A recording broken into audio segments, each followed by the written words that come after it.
Acara ini disponsori oleh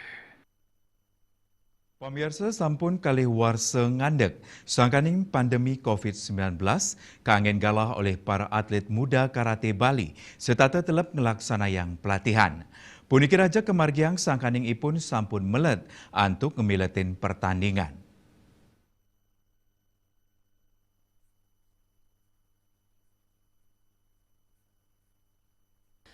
Perindikan inucap kebausang langsung oleh Ketua Umum Lemkari Bali Wayan Mundre. Dani merasa bangga santukan atlet muda karate Bali, pemekas saking Lemkari state telap ngelaksanayang pelatihan fisik miwa mental. Lianan punika keuningin taler prestasi atlet mesai pantaraneng antar dojo. Yening saihang sarang warse sedurung nyane, dahat mabinayan sanewantah kelimbakang oleh Situnggil Dojo. Dari perkembangan, artinya kami stuck selama 2 tahun tidak ada kegiatan.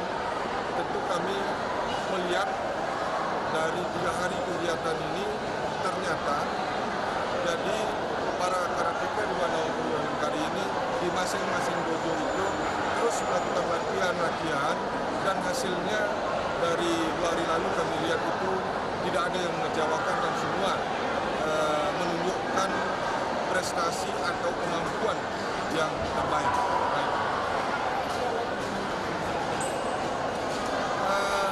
Ini supaya nggak salah karena sebentar lagi ya, jadi karena masih direkap, tetapi bukan persoalan siapa yang menjadi juara umum, tetapi ini adalah pemerataan sebetulnya terjadi tersebar di seluruh Bali yang mana kalau kita lihat di tahun-tahun sebelumnya dia sering didominasi oleh salah satu. Mundre talar ngejantenang yeneng atlet muda patut kecenin pembinaan tur penontonan. Mangdane side embas pindah ke aset Bali, ring sejroning watuang rasa bangga majang bangga Indonesia. Agus Sudiatmi ke Bali TV.